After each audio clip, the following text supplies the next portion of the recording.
اس کے بعد کہا گیا روح کیا چیز ہے؟ سوال یہودی لوگوں نے کیا تھا جی. نبی اکرم صلی اللہ علیہ وسلم کو دیکھا, کچھ یہودی آ رہے تھے, کہتے دیکھو دیکھو محمد آ رہے ہیں صلی اللہ علیہ وسلم, چلو ان کو پھنساؤ ذرا سا, پوچھو ان سے, وہ ایک ہارڈ سوال پوچھو. کیا ہم لوگ کیسا سوال پوچھتے ہیں؟ کسی فزکس کا کوئی سوال ہوتا ہے, کیمسٹری کا کوئی سوال ہوتا ہے, یہ تو دنیا کا سب سے مشکل سوال ہے, یہ تو حل ہی نہیں ہوتا کسی سے. ہاں, ایک بلڈنگ کے اوپر لکھا تھا سول, سول مانے روح, سول مانے روح, اس کا نام ہی بلڈنگ کا سول دے, روح. معلوم ہے روح کیا چیز ہے؟ وَيَسْأَلُونَكَ عَنِ الرُّوحِ, یہودیوں نے آ کر کے پوچھا محمد صلی اللہ علیہ وسلم ایک سوال ہے, کہا پوچھو. کہا کہ روح کیا چیز ہے؟ وَيَسْأَلُونَ, ماہیت کیا ہے, اس کی حقیقت کیا ہے؟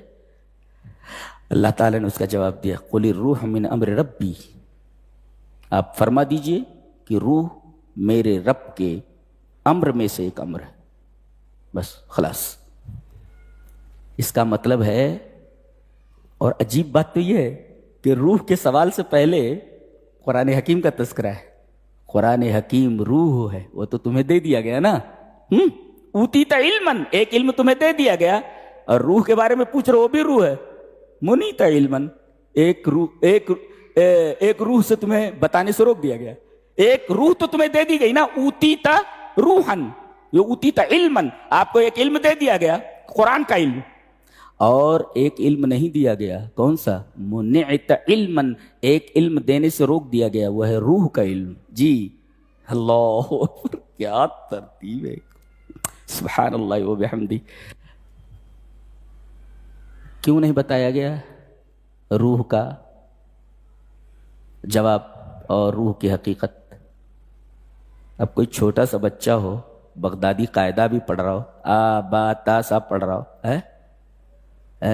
کوئی بچہ ABCDEFG پڑھ رہا ہو, اب وہ پوچھنے لگے کہ آپ نے رابرٹ لڈلم کو پڑھا ہے, آپ نے اینیٹ بلائٹن کو پڑھا ہے, آپ نے ایرون ویلیس کو پڑھا ہے, آپ نے رابن کوک کو پڑھا ہے؟ میں نے ان سب کو پڑھا ہے جن کا نام میں نے بتایا جی.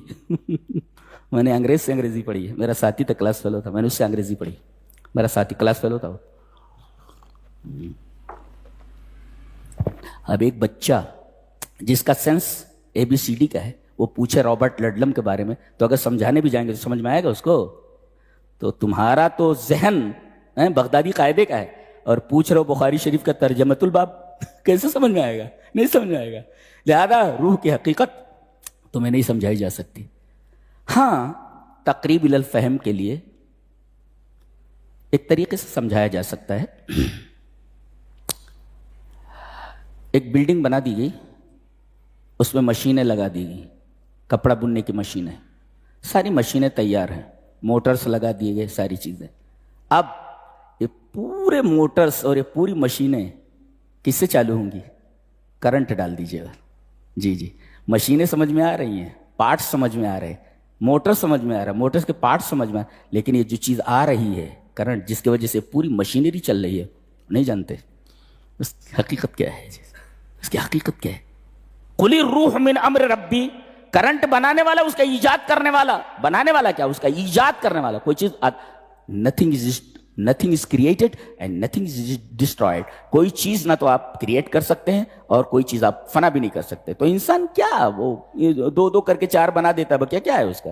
نہ چیز نکال سکتا ہے, پیدا کر سکتا ہے, نہ کوئی چیز جو ہے فنا کر سکتا ہے. کوئی چیز فنا نہیں کر سکتا وہ. جی, جتنا اللہ نے بنا دیا اتنا ہی ہے. جی, اور تم فنا بھی نہیں کر سکتے, نئی چیز کوئی پیدا بھی نہیں کر سکتے. تو قُلِ الرُّوحُ مِنْ أَمْرِ رَبِّي, یہ تمہارے سوال کا جواب ہے. اس لیے کہ تمہیں ایک علم دے دیا گیا ہے, قرآن.